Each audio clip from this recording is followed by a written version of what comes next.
Salut tout le monde, aujourd'hui encore je suis là pour un exercice de physique. Physique au niveau des mouvements de translation, tout ça là. Mouvement de centre d'inertie, mouvement au niveau du théorème du centre d'inertie, théorème de l'énergie cinétique, tout ça là. Tout d'abord, on de commencer, je vous exhorte à vous abonner, de liker la vidéo. Ça ne vous coûte rien de vous abonner, de liker la vidéo. Moi, ça me fait du bien, ça me poursuit. Voilà, c'est l'exercice qui se présente à l'écran. Tout d'abord, avant de réussir cet exercice, il faut toujours lire ton cours. Ton cours, le professeur a fait le cours. Il faut aller prendre le cours. Tu lis bien le cours et tu viens au niveau de ma vidéo pour le reste, pour essayer de comprendre certaines choses. Donc voilà, c'est l'exercice qui se présente à l'écran. Un exercice très simple. Ce sont des genres d'exercices là qu'on vous donne aux examens. Mais des fois, les gens ne s'en sortent pas dans ces genres d'exercices. Mais très simple. Il faut toujours essayer, lire ton cours et tout ça là, ça va passer. La question 1 me dit quoi? La question 1 me dit que le mobile de masse M sur AB a une force F 1 newton qui est orienté de B vers A avec une vitesse initiale qui est égale à 10 mètres par seconde. Maintenant, on dit de calculer la vitesse en B. Tout d'abord, en tant qu'élève, il faut toujours représenter les forces en présence. Ça, c'est important. Il faut représenter les forces en présence pour ne pas fausser. Donc, nous avons la réaction normale, nous avons le poids et la force de frottement qui est opposé au mouvement. Donc, on applique le théorème de l'énergie cinétique entre A et B. Donc, l'énergie de cinétique entre A et B, ça veut quoi? Ça veut le théorème de l'énergie cinétique entre A et B, ça veut quoi? L'énergie cinétique de B moins l'énergie cinétique de A qui est égale à l'énergie au niveau de la somme des travaux extérieurs. Nous avons la réaction, nous avons le poids et la force de frottement. Au niveau, vous voyez que c'est bien perpendiculaire. Donc on voit la réaction normale qui est 0, la force qui est égale à 0, et le travail de la réaction normale c'est 0, le travail du poids c'est 0. Donc au niveau, on est au niveau de simplement le travail de la force. Donc notre vitesse initiale c'est pas nul. Donc ça va être moins F fois AB. C'est opposé au mouvement. Donc ça fait moins. Donc ça va, on est au niveau de AB, la longueur AB, donc qui est égale à L. Donc au final, nous avons notre VB égale à quoi? Racine de A, le VA carré moins 2FL sur M. Donc on a notre VB égale à quoi? 5 mètres par seconde. Oh, on continue notre exercice. On dit quoi? Le mobile, maintenant le mobile, le mobile va au niveau du cercle. Donc le mobile est au niveau de M'. Il a une masse de 100 grammes. Maintenant, il a quitté du point B sans vitesse initiale. Maintenant, la position de M' à l'intérieur de la partie M est repérée par l'angle θ. Par un angle θ qui est représenté au niveau de... qui est représenté au B et au M. Maintenant, on nous dit de faire quoi? Que dans le repère BI, J, exprimer les coordonnées du mobile imprimant en fonction de R et θ. Ici, on va juste faire des projections. Juste faire des projections, c'est ça notre M. Donc, on va projeter ici. Donc, c'est notre hauteur ici. Notre hauteur, donc ça fait Y. Donc, J, c'est Y. I, c'est X, non? Quand on a l'habitude de faire le plein minute d'un repère OIJ, on prend ici, Y, tout ça là, c'est ça. Et ici, on fait une projection. Ici, on attend. Ici, on voit que notre hauteur, c'est sur la position adjacente. Donc, ça va R sinus θ. Ici, on a notre. Ça va angle interne externe. Donc, ça va angle interne externe. Interne externe. Ouais. Bon, normalement, ça se trouve ici. L'angle se trouve ici, c'est notre angle ça. C'est notre angle ici. Donc je vous avais montré comment déterminer les angles au niveau de ça. Donc ça va R moins R cosinus θ. R moins cosinus θ. Maintenant, passons à la question suivante, sans plus tarder. Exprimer en fonction de θ, R et G la vitesse du mobile imprime en un point quelconque de B, C. Ok, d'accord.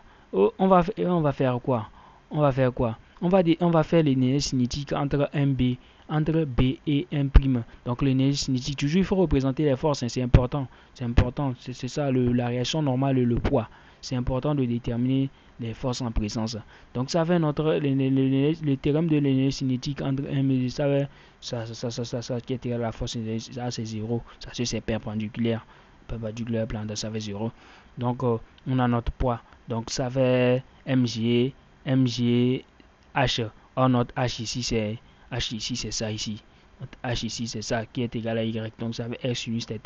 Donc vb carré qui est 0 parce qu'il quitte sans vitesse initiale. Donc on a notre vm prime qui est égal à la racine de 2g r sinus θ. On continue, on va pas tarder. Maintenant, c'est d'établir l'expression de l'intensité R de la réaction de R de la réaction de la piste. Ici, on va rentrer au freinet, toujours au niveau des cercles.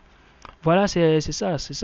Tu présentes la normale et la tangentielle qui va la normale qui est centripète et la tangentielle qui suit le mouvement. Ça suit le mouvement, c'est important, ça suit le mouvement. Tu présentes les places et tu places le θ ici. Donc ça va ça, l'anglais ici, l'angle alterne externe, donc ça prend ici. Donc c'est ça. L'anglais ici, ça prend ici, et ici, l'angle alterne externe, l'angle alterne externe. Donc on a notre, ça fait ça ici, donc c'est ça ici, alterne externe.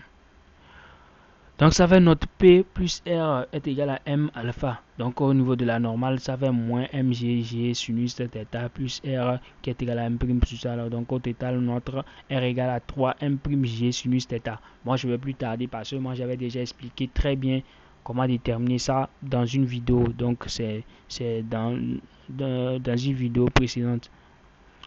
On passe à la question suivante. La question suivante dit que 3. Étude du mouvement du mobile M. Maintenant, on dit d'étudier le mouvement du mobile M après le point B dans le repère et d'en déduire sa trajectoire. Ah, ici on est où? C'est comme projectile. La projetilation. C'est un projectile. Maintenant, ici on dit le mouvement après B, M' soumis à une seule. On applique le TCI. Le TCI, c'est nous avons là. Bon, ici, on n'a pas besoin de la réaction. Ici, on a besoin du poids. Ici, il n'y a pas la réaction normale. Ici, c'est le poids. Ça fait P est égal à mg alpha. Donc, ça fait mg. Il faut mettre toujours le vecteur qui est égal à m à l'accélération, vecteur accélération qui est égal à vecteur accélération égal à gt. Donc ça descend vers le bas. Bon, toujours ça descend vers le bas. Pesanteur et inagomé. Et ça descend vers le bas. Sorry. Donc on a notre VB. VB c'est ça. VB, la vitesse VB égale à VBI. C'est ça ici. Ça passe. C'est ça ici. VBI. Donc on va faire une projection. Tu fais un petit tableau, tu places l'accélération, tu places la vitesse, tu places le vecteur BM. Vecteur BM, c'est la distance, la distance. Donc, on a notre X ici. Notre X ici, c'est ça. Notre X ici, on voit quoi? Par projection, on voit que l'accélération, c'est 0. Donc, ici, on a notre G. Notre Y égale à quoi? Égale à G. Parce que ça va dans le même sens que le J. Le J c'est I. Le J c'est Y. Le I c'est X. Donc ça va dans le même sens. Dans le même sens que ça. Donc ça va ici, ce n'est pas moins. Maintenant la vitesse X c'est comme ça. Donc ça va dans le même sens que I. Donc ça fait VB. Maintenant VB. Donc, au niveau de Y, on a quoi? On a G. On a GT. C'est en fonction du temps. On a notre GT. Ici, on a au niveau de le BVP. Bon, VB, toujours, bon, c'est la dérivée de donc ça fait VBT. Donc ici, on a un demi de GT carré. Tout ça là, c'est dans le cours. Juste, il faut savoir comment faire. Donc, on a nos coordonnées. Ça va X égale à VBT. Y égale à 1 demi de gt carré. Donc on va remplacer, on va tirer le t pour mettre ici, on va déterminer notre équation. Donc notre y égale à g sur 2 vb carré x au carré.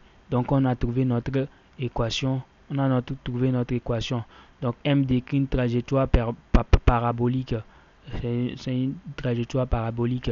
Maintenant on dit quelle relation